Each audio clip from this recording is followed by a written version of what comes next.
12절에서 14절 말씀. 짧으니까 같이 한 목소리를 읽겠습니다. 시작.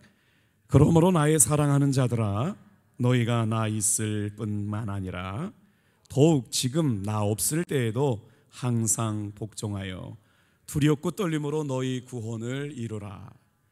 너희 안에서 행하시는 이는 하나님이시니 자기의 기쁘신 뜻을 위하여 너희에게 소원을 두고 행하게 하시나니 모든 일을 원망과 시비가 없이 하라. 아멘. 오늘 빌립보서 2장 13절 말씀을 가지고 두렵고 떨림으로 이루라 라는 제목으로 아침에 말씀을 나누도록 하겠습니다. 바울이 빌립보 교회 성도들을 향하여 어떤 마음을 가지고 고백했느냐면 이렇게 평상시 불렀대요.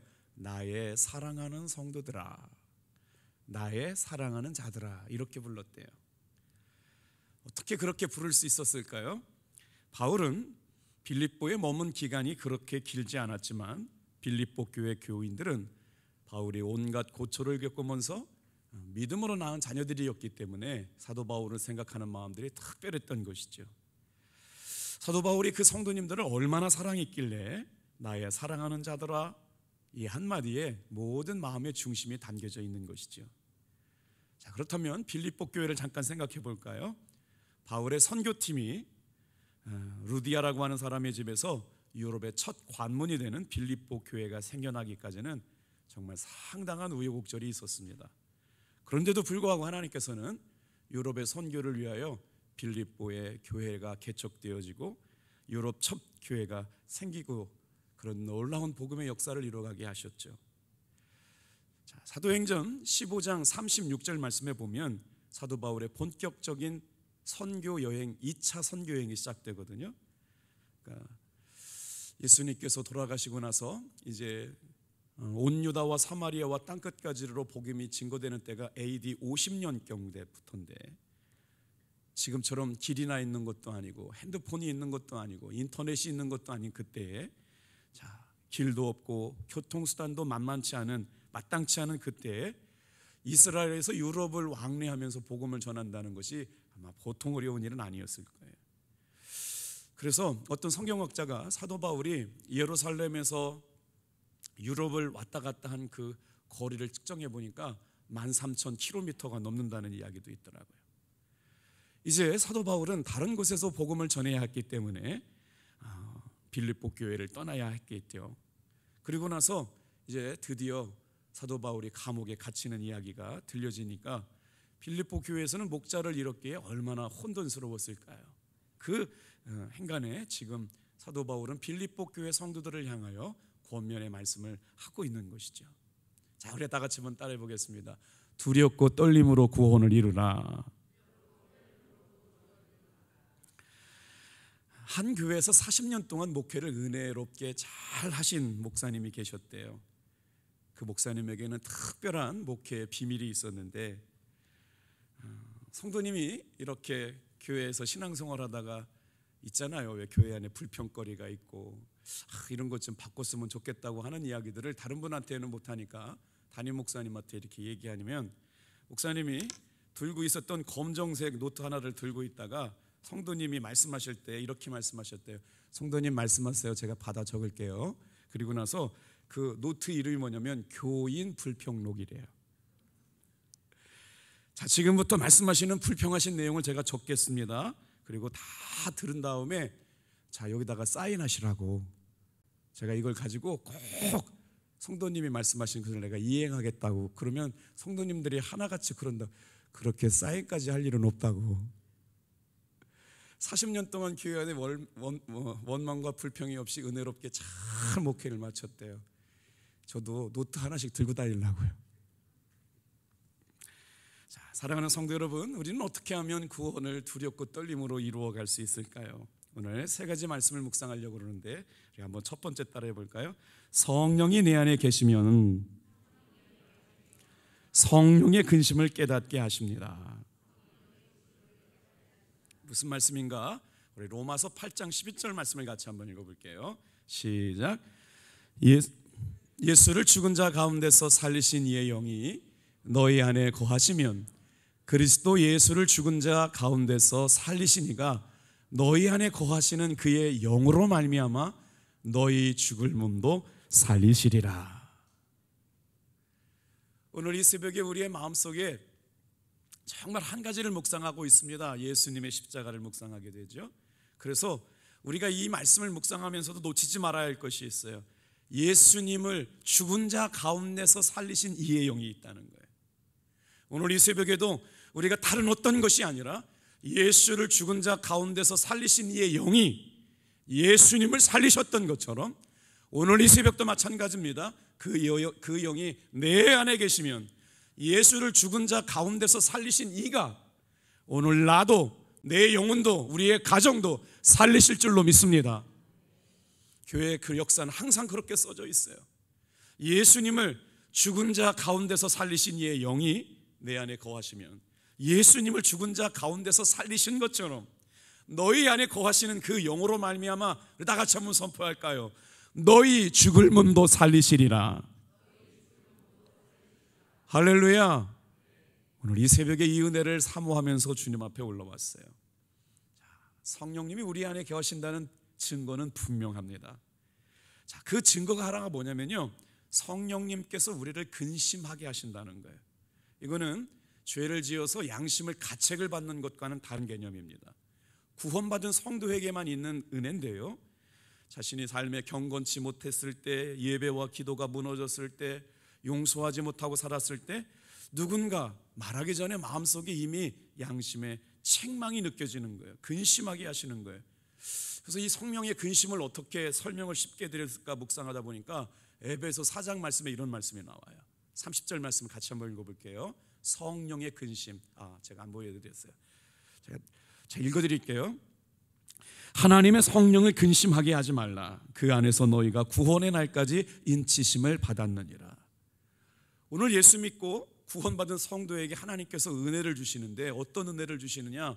성령님이 나와 동행하시고 계시는구나, 예수님이 나와 동행하시구나 라고 하는 것이 믿어진 사람들에게는 성령이 하게 하시는 근심이 있다는 거예요. 그래서 내 안에 계신 성령님을 근심하게 하지 않아야 될 것이 뭐냐면 구원의 날까지 성령님과 함께 동행하는 우리가 됩니다. 여러분, 제가 말씀을 준비하다가 이런 오해가 있다는 걸 깨달았어요. 무슨 오해냐면, 저도 사실은 헷갈렸어요. 성령님이 내 안에 오신 것이 나는 믿어지고 성령님이 내 안에 계신다라고 하는 것이 확신하여, 그런데 내가 조금 잘못 살았어요. 화도 냈고 미워도 했고 주님이 기뻐하시지 않는 주님도 맞이하고 막 그래가지고 내가 죄가 있어가지고 성령님이 기분 좋을 때는 떠나고 기분 나쁠 때는 계시고 그런 성령님인지 오해하시는 분들이 굉장히 많아요. 오늘 제가 드리는 말씀이 성경적이라고 생각되시면 이걸 진리로 받으시길 바라요. 성령님은 내가 기분이 나쁘다고, 내가 잘못 살았다고 해서 절대로 우리를 떠나지 않으시는 분이심을 믿으시길 바랍니다. 그런데 그러면 내가 주님의 마음에 합당하지 않은 삶을 살 때 성령님은 어디 계시느냐? 내 안에 계시는 거예요. 그리고 나서 탄식하시죠. 그래서 우리가 성령님을 근심하게 할 때에도 독특한 방법으로 우리 마음에 내주해 계시는데, 예를 들면 주일 성수를 하지 못했을 때 마음에 굉장히 꺼림칙함이 있잖아요. 하나님 앞에 드려야 될 예물이 있는데 드리지 못했을 때라, 아니면 정말 주님이 기뻐하시는 전도를 하지 못했다거나 주님이 기뻐하시는 삶을 살지 못했을 때 마음속으로 주님이 용서하지 못할 사람을, 용서해야 될 사람을 용서하지 못하고 있을 때도 마찬가지지만 그 일로 인해 가지고 성령님이 나를 떠나지는 않는다는 거예요. 그런데도 불구하고 성령님의 은혜 가운데 살아가는 사람들에게는 성령이 하게 하시는 근심이 있어요. 왜 그럴까요? 성령님께서 우리에게 마음에 근심을 하게 하시는 이유는 분명한 이유가 있습니다. 오늘 이 새벽에 기도하면서 성령께서 알게 하시고 깨닫게 하시고 근심하게 하시는 이유가 생각나거들랑 빨리 돌이키시기를 주님의 이름으로 축복합니다. 성령님이 하게 하시는 근심이 내 마음속에 있다는 건 정말 내가 주님의 사람이라고 하는 것이고 내가 주님과 동행하고 있다는 증거가 되는 것이죠. 그래서 빌립보 교회 성도들을 향하여 사도 바울이 복음을 전한 다음에 그렇게 신앙생활을 잘 하면서 교회가 건강하게 생겨가는 걸 보고 사도 바울은 빌립보 교회에 대한 놀라운 특별한 감정들을 갖고 있었고 빌립보 교회 성도들도 그런 마음을 갖고 있었던 것이죠. 그런데 그 사도가 이제 자신들을 떠난다고 하니까 얼마나 흔들렸겠어요. 그리고 지금은 사도 바울이 이 편지를 기록하고 있는 때에 감옥에 가 있다고 하니까 얼마나 어려운 마음이 들었겠어요. 교회 나오면 삶의 문제가 해결되고 교회 나오면 정말 모든 것이 풀려나갈 것 같지만 알았는데 실제로 우리의 신앙생활은 우리의 기대대로 흘러가지 않을 때가 있습니다. 뜻밖의 전혀 다른 결과를 맞이하게 될 때가 있다는 것이죠. 그때 드는 생각이 뭐예요? 원망하거나 불평하는 마음들이 들어올 때가 있다는 것이죠. 그런데 이런 상황에서 사도 바울이 빌립보 교회 성도들을 향하여 뭐라고 권명하고 있느냐?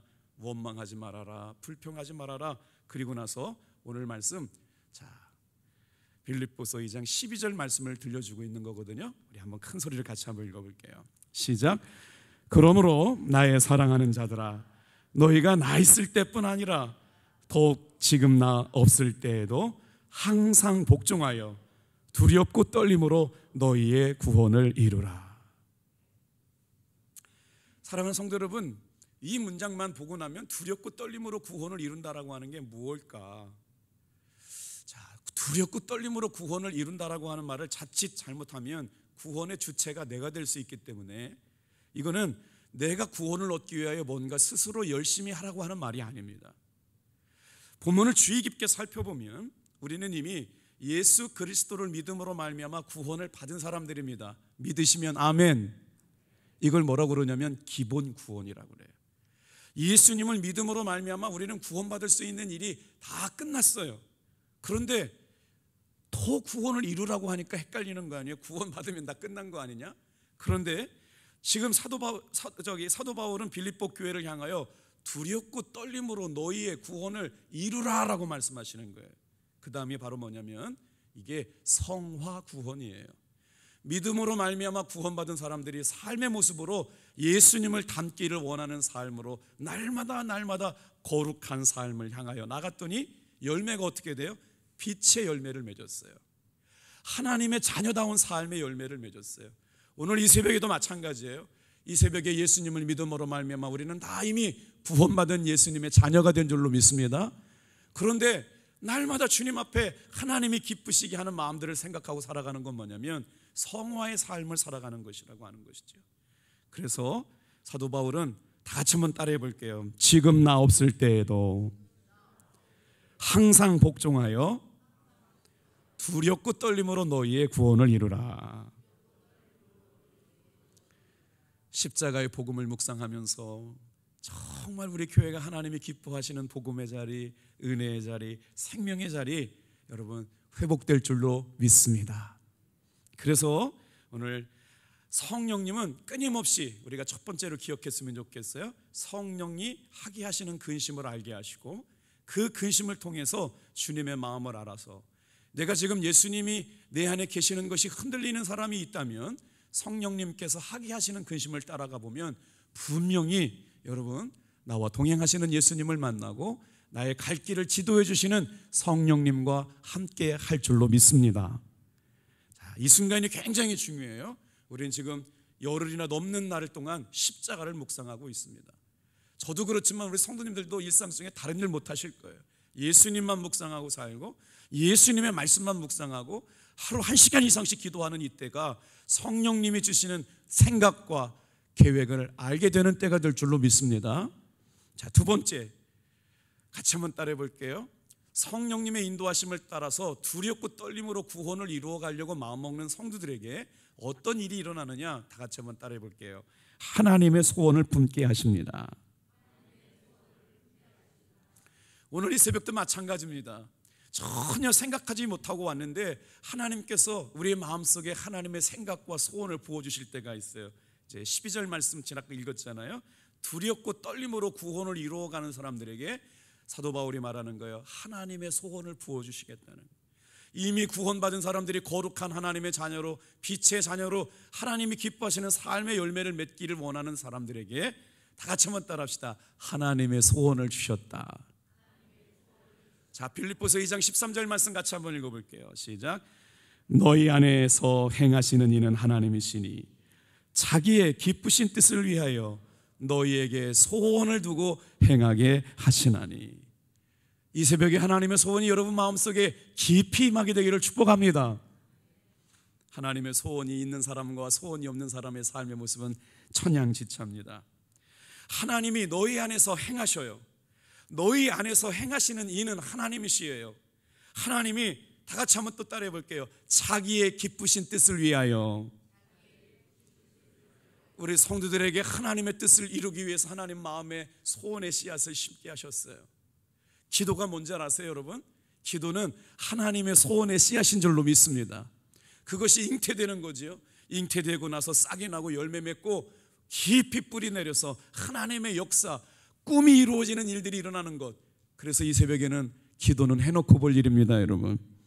너희 안에서 행하시는 이는 하나님이시니 소원을 두고 행하게 하시는 것. 그래서 하나님의 은혜가 뭔지를 아는 사람은요, 성령님께서 근심하게 만들어요. 예전에 저를 가르쳐 주시고 신학교 때 다녔던 경신감리교회는 성도가 제적 성도가 10,000명 정도가 되는데, 어느 날 아침에 감독님께서 미국에 집회를 가셔야 된다고 성도님들과 함께 새벽기도가 한 400~500명 나왔거든요. 그러면은 감독님 해외 미국에 집회 가셨는가 보다 다 알게 되잖아요. 이렇게 인사하고 가셨으니까. 근데 그 다음날 새벽기도를 나오셨어요. 이 공식적으로 주보에 다 나가고 집회를 나가신다는 분이 미국 집회를 갔다가 그 다음날 새벽기도를 나오셨더라고요. 깜짝 놀랐죠. 어떻게 된 일인가 그랬더니 하루 종일 성령님께서 집회를 가지 말라고 그래서 집회를 취소했다는 거예요. 그것도 우리 감독님이 나시니까 그렇게 되는 거죠. 어떻게 그 약속된 집회를 취소할 수가 있겠어요. 근데 제가 그분의 목회를 알기 때문에 그래요. 평생 성령님이 주시는 생각에 아주 민감하게 살아셨어요. 이 새벽에 여러분 말씀과 기도로 거룩하여질 줄로 믿습니다. 말씀과 기도로 거룩하여져 가는 성도에게는 성령님과 사귐이 있어서 조그만 것 하나도 불평하시는 성령님의 마음이 생각나면요, 그 일을 중단한다고요. 그 일을 밀어붙이지 않아요. 그 일을 고집부리지 않아요. 그리고 나서 성령님이 주시는 생각에 순종하게 되는데, 사도 바울도 그 비밀을 아는 성도 같아요. 왜요? 너희 안에서 행하시는 이는 하나님이시니 자기의 기쁘신 뜻. 자기의 기쁘신 뜻은 누구예요? 하나님의 뜻을 위하여 너희에게 소원을 두고 행하게 하신다. 자, 아무도 강요하지 않았습니다. 하나님은 무엇을 위해서 우리의 마음속에 기쁨을 주시고 갈망을 주시고 소원을 주시는 것일까요? 오늘 이 자리에 어떤 분이 계실지는 모르겠지만 예를 들면 이런 거예요. 우리 교회 강단이 최근에 바뀌었잖아요. 그런데 이 무슨 하나님이 정말 시간이 어떻게 상관없이 주님이 감동 주실 때가 있어요. 저거를 좀 바꿨으면 좋겠다, 저거를 바꿨으면 좋겠다. 이걸 봉헌하신 성도님이요 5년 동안 꿈을 꿨대요. 하나님 저것 좀 바꿨으면 좋겠는데요, 바꿨으면 좋겠는데요, 바꿨으면 좋겠는데요. 그리고 나서 이렇게 멋진 강단을 우리 성도님들한테 이렇게 영광을 돌리고 하나님께서 선물을 드렸잖아요. 이게 무슨 말이냐면 하나님은 기쁘신 성도를 통해서 이룰 수 있도록 마음에 감동받게 하시는 사람이 있어요. 이 새벽에도 주님의 기쁘시게 하고 싶은 감동을 받는 이가 넘쳐나기를 바랍니다. 이해해 주셔서 감사해요. 무슨 말이냐면 성령님이 뜻밖의 사람에게 성령님의 감동을 주신다고요. 하나님의 감동을 주신다고요. 신앙생활은 여러분 하나님이 주시는 감동 따라 하는 일인 줄로 믿습니다.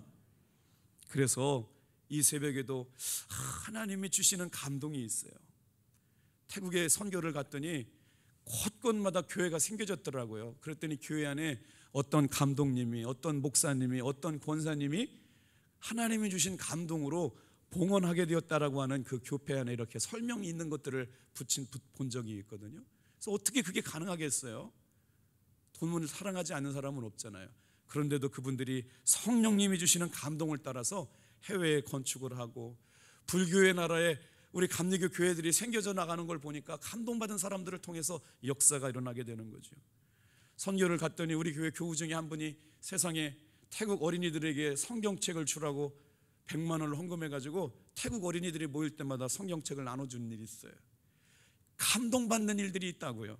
저와 여러분의 분명한 것은 성령님께서 하나님의 소원을 우리의 마음에 주신다면 여러분 그것을 포기하지 않고 순종할 때 살아계신 하나님의 은혜를 경험하게 될 줄로 믿습니다. 하나님과 교회를 위하여 헌신하고자 하는 마음이 드는 건 전적으로 성령의 역사라고 하는 마음을 드렸어요. 그런데 이 마음은 불신자들에게는 전혀 일어나지 않습니다. 마음에 하나님의 소원이 있다면 지체하지 말고 순종해야 하는 것이죠.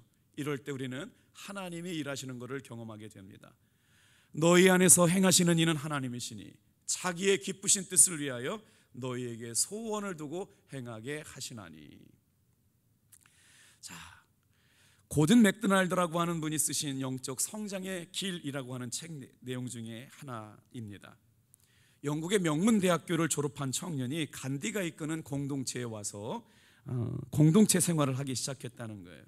그래서 공동체가 시작됐으니까 이제 여러 가지 일들이 분업화되어 있으니까 이게 맡겼겠죠. 그런데 영국의 명문대학교를 졸업한 그 청년에게 간디가 시킨 일은 뭐였냐면요, 화장실 청소였어요. 야, 이 수준 높은 리더인 걸 알겠어요. 그래서 이 영국의 명문대학교 옥스퍼드나 어디였겠죠. 그랬더니 이분이 어느 날 간디를 찾아와 가지고 얘기를 했대요. 선생님께서 제가 얼마나 멋진 스펙을 갖고 있는 사람인지를 몰라서 나를 이렇게 화장실 청소만 시키신 것 같은데 이건 당신이 나를 잘 사용하지 못하는 거다라고 이렇게 따졌다는 거죠. 내가 진짜 얼마나 멋지고 잘난 사람인지 좀 알아달라고 얘기했다는 거예요. 저는 지금 화장실 청소하는 것보다 더 큰 일을 할 수 있는 사람인 것을 좀 알아달라고 그랬대요. 그랬더니 간디가 그 청년을 조용히 부르고 이렇게 얘기했답니다. 나는 당신이 정말 큰 일을 할 수 있다는 걸 잘 알고 있습니다. 그런데 지금 내가 알고 싶은 것은 지극히 작은 일도 잘 할 수 있는가를 알고 싶은 것뿐입니다. 오늘 성령의 감동하심을 깨닫고 살아가는 사람은 성령님이 주시는 마음의 소원을 품고 살아가는 사람들이죠. 그런데 내 생각과 내 계획과 내 논리가 분명한 사람은 성령님의 인도하심을 받지 못하고 살아가요. 오늘 이 새벽에 여러분, 하나님이 주시는 뜨거운 소원이 우리 마음에 주님의 기쁨이 되어드리기를 축복합니다. 자, 이제 마지막으로 성령님께서 우리에게 두렵고 떨림으로 구원을 이루어가라고 말씀하실 때는 어떻게 하느냐. 자, 다 같이 한번 따라하겠습니다. 전도하고 싶은 마음을 부어주십니다. 성령님께서 우리 가운데 행하실 때는요, 총체적으로 살펴보아야 돼요.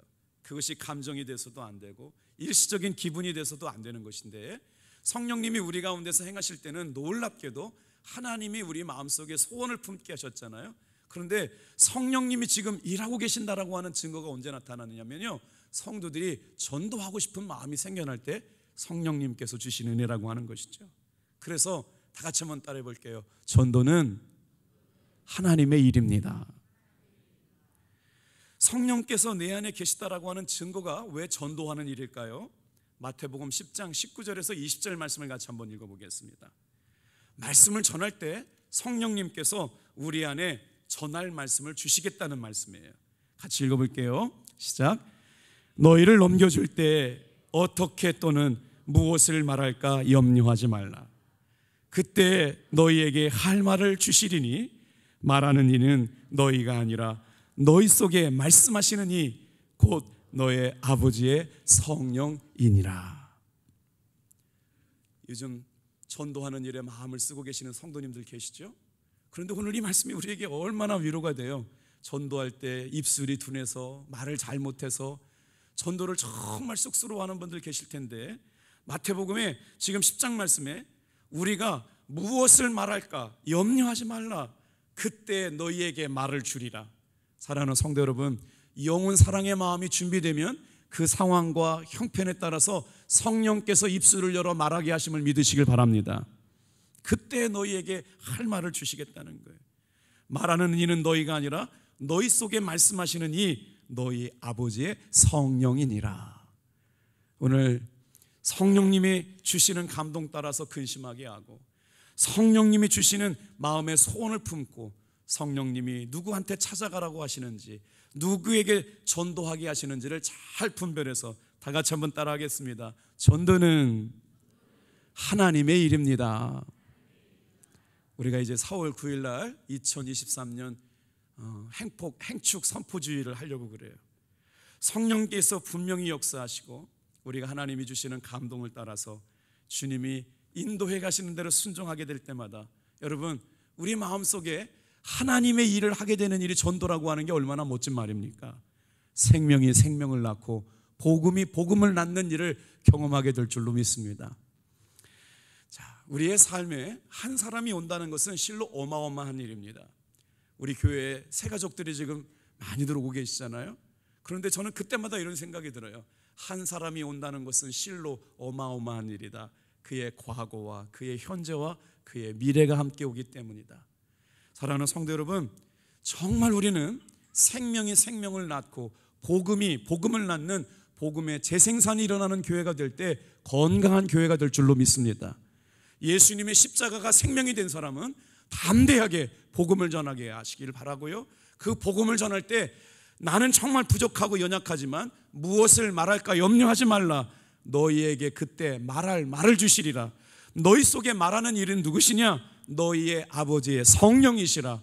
담대하게 성령님을 의지하여 말씀을 선포하게 되는 일이 전도는 하나님의 일인 줄로 믿습니다. 프랑스 역사상에 69명의 왕이 있었답니다. 그런데 놀랍게도 3명만이 백성들의 존경을 받았다는 거예요. 그래서 프랑스의 역사를 연구하는 사람들이 왜 69명의 왕 중에 3명만 백성들의 존경을 받았는가를 연구해 봤더니요, 이들은 공통점이 있었는데 하나같이 친어머니가 키웠다라고 하는 것과 친어머니가 품에 안고 어머니의 젖을 먹였다라고 하는 공통점이 있다는 걸 발견했대요. 그러니까 다른 왕들은 친어머니가 아니었고 친어머니 품에서 젖을 먹고 자라지 못했기 때문에 백성들을 괴롭히고 폭정이 되었고 악한 왕이 되었다는 것이죠. 그런데 어머니의 품 안에서 어머니의 젖을 먹고 살아간 사람들은 정말 놀랍게도 백성들을 사랑하고 선정을 베풀어서 백성들에게 존경받는 왕이 되었다는 연구 결과를 본 적이 있어요. 사랑하는 성도 여러분, 하나님께서 한 영혼을 사랑하는 마음을 이 새벽에 부어주시기를 주님의 이름으로 축복합니다. 여러분, 신앙생활하면서 영혼이 쉽게로 돌아오는 일을 보는 것만큼 기쁜 일은 없어요. 여러분, 예배 시간이 얼마나 소중하고 귀한 줄 아세요? 저에게는 그렇습니다. 어제 수요일날 예배를 끝나고 나가면서 인사를 드리잖아요. 인사하는 시간이 뭐 크게 대단한 의미를 줄 건 아니지만 저는 굉장히 중요한 순간이라고 들어져요. 어떠셨어요? 무슨 일이 있었어요? 오늘 뭐 별일 없었어요? 하시면서도 우리 성도님이 그 짧은 시간에 목회적인 신방이 이루어지고 있는데요, 목사님, 저희 집에 이렇게 좋은 일이 있었어요, 이렇게 좋은 역사가 있었어요, 이렇게 행복한 일이 있었어요, 또 알려주시더라고요. 이 새벽에 기도하고 말씀 보고 영혼을 사랑하고 생명을 낳고 하나님의 소원을 품고 여러분, 주님의 꿈을 이루어드리는 거룩한 하나님의 일을 하는 전도자들이 다 되시기를 축복합니다. 기도하겠어요.